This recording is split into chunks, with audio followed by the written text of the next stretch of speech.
What is the legacy that we want to leave? And for us, it was always disruption. It was always helping homeowners and doing it in a disruptive way.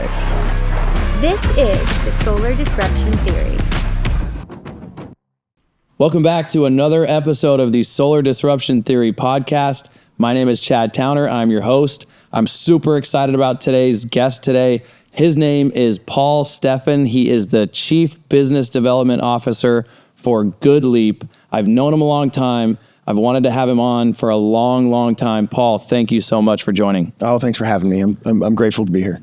We are currently at RE+. I don't know when this is going to air, but we've been having an entire day of just nonstop meetings. So I figured I'd have you come and do the interview with us after you've been fully exhausted and talked to about 1,000 people. Absolutely. You'll hear it in my voice. The voice gets raspier and raspier as the day goes on. Well, we really appreciate you spending the time and taking the time to come in and talk with us. We are very, very excited about the GoodLeap relationship that we've recently struck, Freedom Forever and GoodLeap. But I've known you for a long time, and the thing I'm most excited to have you on is you've kind of done it all in solar. And so I really think, I don't know if there's a more eclectic background in solar than yours. Can you take us back to the beginning a little bit? Some of the different things that you've done. I mean, you were there at the Solar City days, but you were even involved before that with some lending stuff. So how did you can you give me a little bit of a refresher of how you got to the point where you're at with GoodLeap? Sure, happy to. I always feel old when I have to answer this question. So originally after college, got into finance and really had an affinity for finance and numbers and just sort of there's some art to it. And so just really kind of dug in there. I built my own financial services company at one point. I had an opportunity to sell it at a really unique time in the market. It was 2007. 2008 was a huge economic downturn for those of us that remember. So it was really the right time. I got very lucky in being able to sell my company at that time. But it afforded me an opportunity to pause for a minute as a very young man and identify what I really wanted to do when I grew up. Right? Yeah. And I had met the partners of what was Paramount Equity Mortgage back in the day, which is Hayes, Matt, and Jason. I'd met them along the way. And so it was really just happenstance. I had a conversation with Hayes. I think as I remember, the joke was, he's just such a strong, dynamic presence. He said, we were talking about something. He said, hey, I'm not looking for a job, man. I just sold my company. I'm, definitely too young to retire, but just want to kind of feel things out.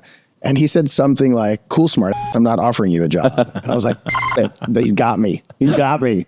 That was the right answer. And 2 weeks later, of course, I had a job. Yeah. And so I started by running mortgage operations of all things. I'm a sales guy through and through. Yeah. It just so happened in my background, I'd worked for some very large financial institutions in the past, Citigroup, Countrywide, some of those old names. And part of my background was running both sales and ops simultaneously. So even though I skew sales, I had that ops background. And so I started with the business running, we had about $1 billion mortgage banking platform at the time. I was running that. We were able to transition the company really effectively, one of a very small group of companies that survived that really tumultuous time. And as anybody else, you kind of live through that. You're looking for greener pastures. You're looking to do something different. But I knew I wanted to stay with this group. Yeah. I found my tribe. Right. And so we were having a conversation one day, and Hayes said, I want to build a solar company. And I didn't know what it was about solar. I didn't know anything about solar. I think my exact comment was, you mean like for my pool? That was how much I knew. Solar water. Yeah, exactly. And the more I started digging into photovoltaic solar, the more I started to understand it, the more I found the sort of the romance in it, in what it could do for homeowners. And so I loved it. I immediately fell in love with it. So we launched a company called Paramount Solar. I was lucky enough to be very, very early on with Hayes and Matt Jackson to start that company. I ultimately was running the company at the time that when we had a really good opportunity to sell the company to Solar City. Yep. So we sold what was Paramount Energy Solutions, or Paramount Solar at the time, to Solar City, Hayes, myself, Michelle McGee, who's the president of Give Power, Yep. and a whole bunch of other really talented people, had an opportunity to go to Solar City and be part of that leadership team. My forte for a long time was call centers, inside sales. So I had some of that. So I started by building that out for Solar City. And then ultimately, because I was a glutton for punishment, I was promoted and I took over all of Resi sales for Solar City. I ran Resi sales until we sold the company to Tesla. We transitioned all of us out. We had an earn out and that we'd sort of cleared all of our covenants and more. It was really more about our obligations to the business and to the people. And it had become so large. It becomes your extended family. Totally.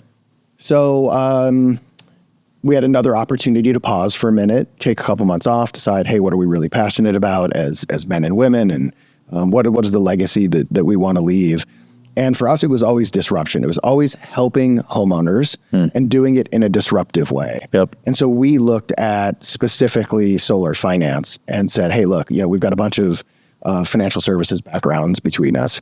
At that point, we had solar at scale for, almost a decade at that point. And, my team at Solar City got to a point where we were selling about 23,000 jobs a month. So we were the largest by leaps and bounds. Jeez. So we knew finance, we knew solar at scale, and we recognized that solar finance had some opportunities for a shakeup. So we built GoodLeap. At the time, it was Loan Pal. We launched the business as Loan Pal. And then along the way, recognized that there was an opportunity to rebrand the business and continue to refine it and grow it. And kind of takes us to today. That takes us to today. Yes. You're now the Chief Business Development Officer. Yeah. I came and met with you a couple months ago, and I see just as much fire and enthusiasm and energy today. I mean, you're still here at these conventions, and what drives you? What are you still doing here with all of the success that GoodLeap has had?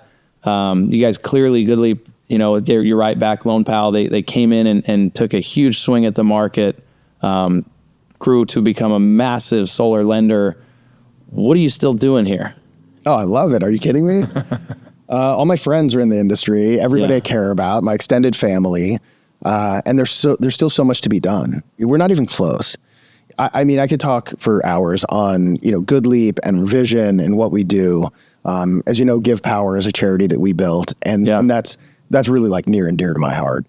We've been able to, through Give Partners and Give Power and GoodLeap sort of combined together, we've been able to do some really transformative things in the world. I wish Michelle and Aparna were here, but one soundbite is right now, just through our efforts over the last 5 or 6 years in fundraising and the things that we've built, we are providing clean drinking water to over 1 million people a day that otherwise would have no access to clean Unbelievable. water. And so that doesn't happen without the GoodLeap side of the business, and without sort of that kickstarting and great relationships like yours. You guys are a donor, and so when you ask, what am I doing here? One is, I don't know anything that I love this much. This is 100% my passion. Solar power and what we can do for homeowners is incredible, in my opinion, transformative. And then you get these byproducts, charitable contribution, an ability to give back. And for me, I look at it more as the legacy that, when my time comes, my children, my grandchildren, whoever it'll be, will look back. What will they see that I've accomplished? I'm very proud of what we're building. And there's still so much more to be done. So that's why I'm still here. I love that. No, I wish we would have gotten more involved with Give Power a long time ago. This is new for us. It's a new partnership, but we are so excited about what we're doing already. And we're going to be doing treks this winter, and we're raising for a solar water farm. We are all in, and I'm going to get Michelle and Aparna on this podcast at some point. Oh, amazing. Yeah.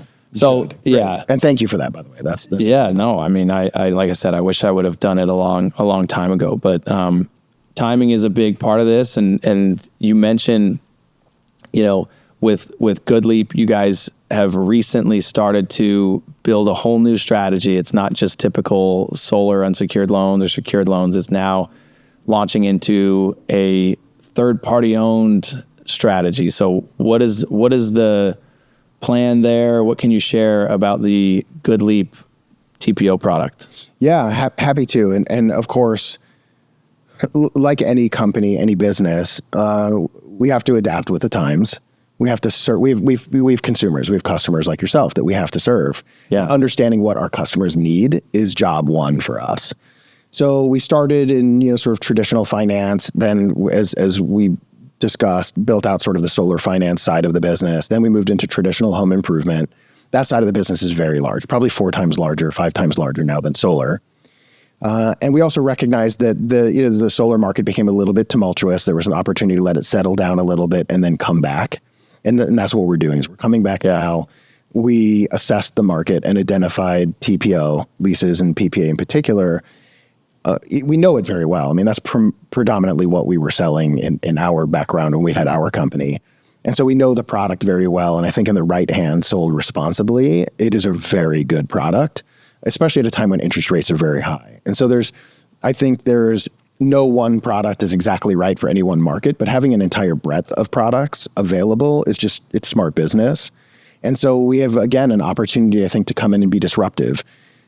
We are very lucky that we get to see other people deploy a product.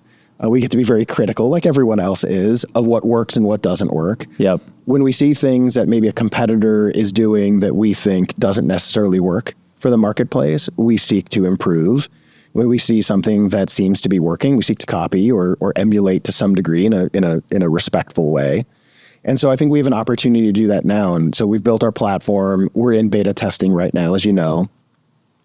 The feedback so far has been absolutely fantastic. Another reason why I say, hey, why do you come to RE Plus? It's because I get to talk face to face with many of our clients, and some of which who are going through beta, and the feedback so far has been so positive. So I'm really excited. I know when you guys first got into the loan market, it was just so easy to sell a Loan Pal loan, right? And so I know that kind of DNA, if that's in the TPO product, that'll surely be a success. So as far as like the products and the adaptation and the disruption, you guys have that. But what about the industry itself? Like you see this industry, I think, from a different lens because you've seen so much and you've been through the cycles of all of the ups and downs, right? And so like, I've seen you on other interviews and other forums and other panels. You seem to have kind of a certain perspective that's a lot more long term than even myself. I've been in solar for a while, but like there is a lot of problems right now with a lot of small, medium, and even large installers, sales organizations, and even finance companies. Like, what is the climate today? I think we all kind of know, but where are we going? What's the future look like for solar in the residential space? Sure. Yeah, of course. The preface is it's one man's opinion, and so I'll give you mine. I'm happy to share it. It's the benefit of having more gray hair than you and being a little bit older than some others is I've lived through some cycles, and one of them is what we saw in 2008 and beyond in financial services. There's some similarities to what's happening today. So the way that I usually would describe it is anytime you have a sector or a market that sees explosive growth, it's usually followed by a period of contraction for a variety of reasons. We can speak specifically to solar, what I think is happening. And I would say the model was so heavily built upon people making money when a job was installed that seemed to be almost with myopic focus where everybody spent their time, energy, and effort. No one's fault. It is what it is. Or it's everyone's fault. We all know. Yeah, right. And so you started to see lenders, I think, engaged in some practices that long-term are not conducive, excessive milestone payments, things like that, because you can allow a contractor to outbuild their balance sheet, which is always problematic. It takes a lot of discipline to take milestone payments. You have to be very careful, as an example. Yeah. And so we just saw contractors, I think, in many cases outgrow their balance sheet and their ability to deal with adversity should it come. And then we saw unprecedented rate hikes. So what happens is you see unprecedented rate hikes, you see massive inflation, consumer spending habits change, delinquency starts to go up. all lenders contract a little bit. Their risk tolerance goes down, and no one does it with notice. No one notifies us or you or anyone. Is, the Fed raises rates or risk tolerance in large funds change overnight, and everything rolls downhill, right? We know the expression. And so everyone wants to give their customers more notice. But when there's so much at stake and you don't get that notice, there's only so much you can do. And so I think we're in that period of contraction right now. I think we outgrew safety within the space. And I think we've seen a lot. Unfortunately, we've seen so many contractors go out of business. Yep. We're still seeing many contractors who are just feeling the pain. And so I think we have to work together. I think I'm very solution oriented. I think together, salespeople, contractors, lenders, takeout investors all have to remember the most important group is the homeowner. It's the customer. Yes. And if we lose sight of taking care of, and I'll explain why, but I think we all know in our core, you have to take care of those people. If you don't take care of the homeowner, if you lie, if you cheat, if you take shortcuts, ultimately what happens is they respond to that with their pocketbook. They say, hey, I was treated unfairly. And of course there's lawsuits and those sorts of things. But really what happens is they stop paying. When they stop paying, delinquency goes up. When delinquency goes up, the people that bring all of the money into the space, they decide either they're not going to invest in the space anymore, there are no more takeout investors, or their risk tolerance changes. And what that means is they have to increase pricing. Yeah. You get this kind of double whammy effect. So I think we're in that period of contraction that I had mentioned.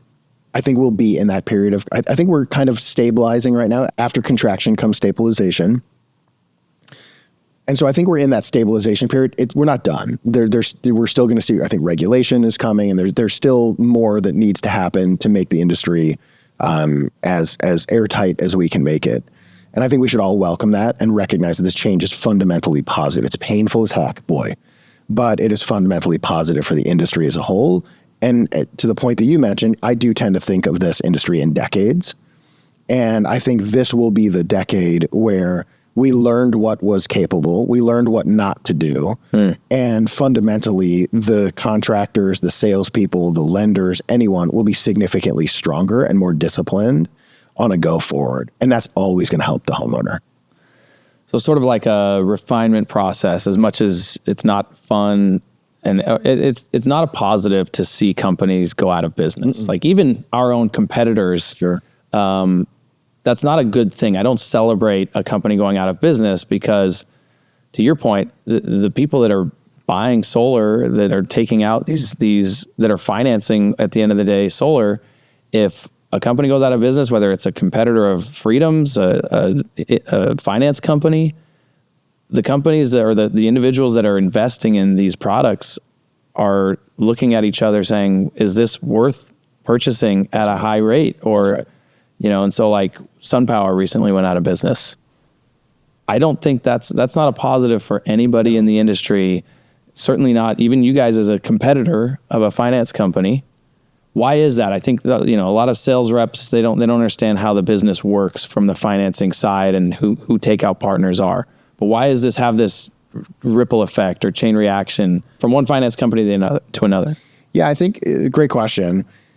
I think everyone has to understand that in order for the industry to be healthy, every link in that chain needs to be healthy. So homeowners, they need to be healthy. They need to get a good product. They can't be lied to. That no shortcuts. They have to really understand what they're getting.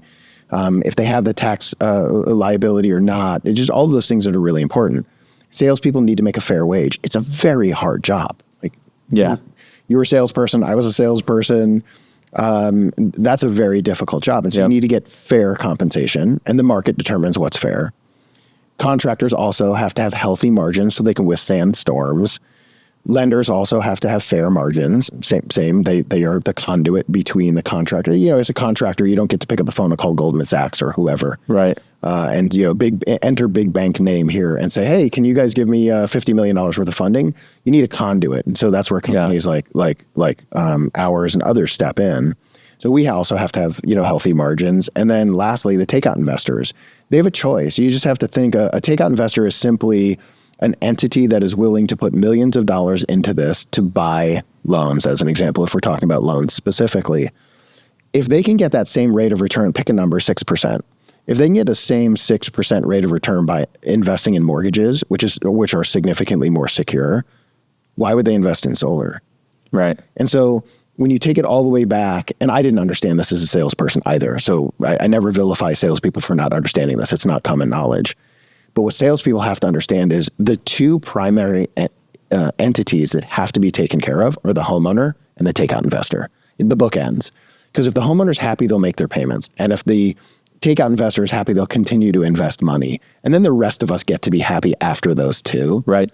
But that's what's critically important. And if, as I say, if you're a salesperson and you're listening to this and you think, I don't understand this, I don't know what he's talking about, you have to ask questions because you will learn so much more. You grow outside of what you're doing today, which is just simply, designing and selling and providing savings to a consumer. You really learn how this industry works from soup to nuts and why it's important and why people charge what they charge and why dealer fees exist or don't exist, why TPO is important and in what circumstances.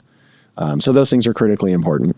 I think that's the biggest misconception or thing that people don't understand on the sales side is like, okay, a sales rep sells a project, the installer installs it. Let's say GoodLeap buys it. Mm-hmm. And then you, in most cases, will take that loan and package it up with a bunch of other loans and you'll sell it off to what you're calling a takeout partner. Correct. But that takeout partner could also be buying a batch of loans from a different solar finance company. Absolutely. Correct? Yeah. And so even though GoodLeap is healthy and strong, if another one of the finance companies that they're buying loans from goes out of business, that takeout partner, that investor is saying, oh my gosh, these are risky investments. I'm not willing to pay top dollar for all of these loans because I don't know who's going to service these customers, et cetera, right? And so that is what I think I did not understand when I was a sales rep. And part of the reason we do this podcast is to try and educate the sales field on how this really works and how it's all interconnected. And the last thing I want to touch on, you talked about the homeowner. Mm-hmm. I think too often, I love how you phrased it with, if you take care of the homeowner, you take care of the investors, we can all be happy in between. Yeah. I love that. But the homeowner, I think there's been this perception from a sales guy's standpoint that I did my job, the customer got installed.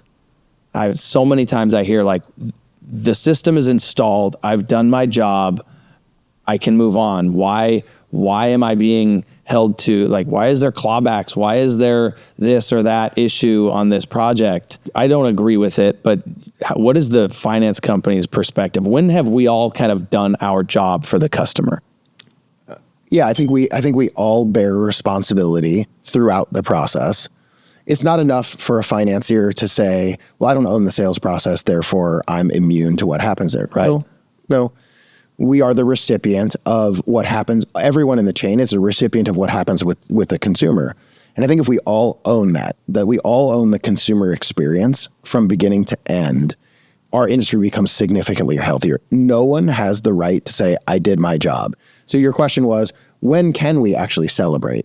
And I think it's when the customer reaches PTO, they're happy, everything's done. There's a follow-up welcome call that says, is there anything else that you need to be happy to, we always used to do this with referrals, is we'd say, hey, we're going to give you 5 out of 5 service. And at the end, I'm going to come check back in with you. And if I've done everything I said, then you'll give me referrals, right? We all have that little shtick. So when you come down at the very end and you say, did I do everything? Are you 5 out of 5? Are you super happy? When that customer says yes, everybody take a deep breath. Now you can move on to the next deal. If you start tearing out the silos and the salesperson says, well, I did my part, I sold them and then I handed over the contracts. Or the contractor says, hey, I did my part, I installed. Financier says, hey, I did my part, all I did was send the money. It creates gaps in the process and a lot of finger pointing. So I think that's where we are today largely. I think if everyone stops for a minute, takes a deep breath and says, look, no one has the ability to say, my job is done when, and finish that sentence with anything before, it's at PTO and the customer is happy and has made their first payment, right? It's the financier and has made their first. You got to add that last one. Yeah, it's really critically important, right? And keeping everybody happy. I think if everybody focuses on that, our business is so much healthier. 100%. That's what we've been really driving hard, right? It's like nobody's done their job at install. Yeah. Certainly haven't done our job at sale or, at NTP, at notice to proceed or permit or even install. It's you've done your job. We've all kind of done our job, or like you said, the job's really, I guess, never over. It's a multi-decade agreement, but we at least can say, hey, this is a good project when it's been installed, it's PTO'd, it's producing power, it's producing the amount of power we said it would, right? And the customer is getting their bill and making their payments, and they're either saving money or the expectations were set and are properly being managed, right? And that is what's so key. And I think that is what's contributing. There's stuff we can't control. We can't control what happens with interest rates. We can't control a lot of things that are going on in just the overall climate. We can't control what's happening with politics. But we have a lot of say in those 4 steps, right? From sale to install to finance to the investment side. So I love the way that you phrased that. So switching gears, you recently, when I saw you, I flew up and visited you guys a couple months ago, and you shared a book with me. It's like a little light thing. And on the front, there's a quote. And I have it in my house. My kids have seen it. It's not actually a book. It's like a lantern. Yeah. I'm going to paraphrase. I'm going to butcher it, but it's like, Great. Find what lights you and share it with the world. What is the exact phrasing of it? There's been a few versions of it, but it is find the light in you and use it to illuminate the world. There it is. Yeah. Okay. That's a Paul Stephan quote. That is a Paul Stephan quote. I love it. Yeah. I should have had it memorized verbatim, but I love it. So what does that mean to you? I have the benefit of having enough years, enough decades behind me now where I get to look back at, when you're in your 20s and 30s, and this is the way I've sort of paraphrased it. When you're in your 20s and 30s, especially your 20s, you're really trying to achieve. You've moved out from your home. You're not a kid anymore, and you've got, there's a laundry list of things you want to achieve, and that's sort of like your 20s and 30s, and that's your report card as a young man or a young woman. You get in your 40s, and typically you're well established in family. You're no longer really living just for yourself. You have other obligations, and you start thinking more about the legacy that you leave and how the impact that you have on children, and you stop focusing on stuff. At least for me, I was realizing in your 20s and 30s you're accumulating stuff, right? I want a boat, and I want a nice house, and I want whatever it might be. In your 40s, you start realizing that the material things don't matter that much. And they actually stress you out a little bit because you start working to support your stuff. Yeah. Right. Like, I have to spend more time away from my family doing X, Y, and Z because I have a boat payment or I have a house payment. And that for many people starts to create anxiety. You get in your 50s, which I may or may not be in. You get in your 50s and you start realizing the only thing that matters is it's never been about the stuff. It's only ever been about the impact that you have on other human beings and how you'll be remembered. That's all you have. And so that's a very sobering moment that I think everybody has to transition from to. And you start looking at your stuff. At least in my case, I look at some stuff and I look at it and I go, what a waste. Why did I chase that? Why did I need that? Maybe one more soccer game instead. Maybe a little bit more of this. Maybe a little bit more charity. And I've been on a bunch of treks and they're so fulfilling. Maybe more of that. And so I think if you recognize that most of us are not born wealthy, and there's a desire to make a life for ourselves and create an imprint in the world, you get to choose what you do. And in the solar industry, what we get to do is fundamentally wholesome. It's so good. Like most of us, you have families, so you intertwine those two things together. If you can leave everyone you come in contact with, whether it's a homeowner, a client, your family, soccer coach, if you can leave each one of those people better than the way that you found them, then when you get a little bit older and you have a few more gray hair, you have far less regrets. You don't look at your stuff that much with regret. You start looking at the interactions that you have. And the relationship you and I have is a great example is you and I met long before you were at Freedom. You and I met before I was at GoodLeap. Yeah. And so we've always had a very good relationship. We haven't always worked closely together, but we always left each other, I think, better than where we found each other. So then you circle 10 years later, and here we are again, and we're sitting down, and it's like, wow, we get to do podcasts together today at RE Plus and enrich each other. And so I think it's a little outside your question, but I think it's an important message. I think that for all of the people listening, and I think the target audience in many cases is salespeople, sales professionals, don't wait until you're 50 to learn these lessons. You're probably smarter than I am, so you'll probably learn them earlier. But, take the advice from somebody who has, sold a lot, especially in this space and the other things that I've done. I look back, and while I'm very proud of those things, I am the most proud of the impact that I've had on the homeowners that I got to sell. And I still have so many friends that were customers that I've sold. And I feel that way because I never lied.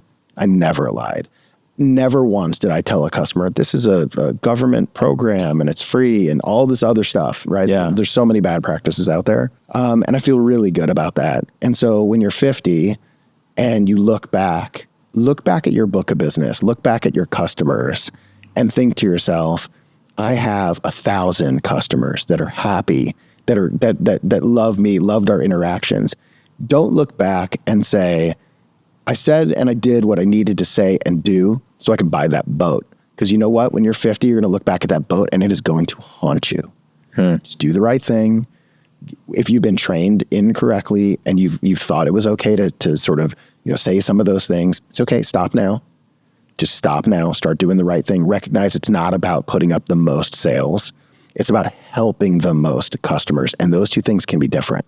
Yeah. So if you do those things when you're a little bit older and you're looking back at your kids and your family and all these other things, you get that moment where you sit back on a porch and you look out at the sunset and you have that warmth that comes from within because you know what you've done is wholesome and it's good. That's an irreplaceable feeling. And so I just encourage everybody to focus in on that, because then you get that family time and you get a really good career. They intersect in the center with really good customers that are happy and grateful that you entered into their lives. Man, if that doesn't make you want to be a better person, I don't know what will. We might need to just replay that twice in the podcast. Thank you. I've known you when you were much younger, and you've always been wise. I didn't know you were. I didn't know you when you were 18 or 19. I don't know what the college version of Paul was like, but you've always just been a good mentor and had a wise outlook on this industry. So I really appreciate you sharing that. Thank you for saying that. I appreciate it. Yeah, no, we've seen a lot and seen a lot in this industry, and hopefully there are years and years and hopefully decades to come with a lot more interaction and, like you said, positive impact on other people. So appreciate you sharing that. Well, thank you so much, Paul, for coming. He is the Chief Business Development Officer at GoodLeap. He is my friend, and he is now going to be working with Freedom Forever in this new relationship. So I'm very excited to be offering the TPO products that you guys are going to be offering, all in on the customer vision, and hopefully together we can make that dream a reality. Thank you. Thank you. All right, we will see you guys on the next episode. Thank you for listening.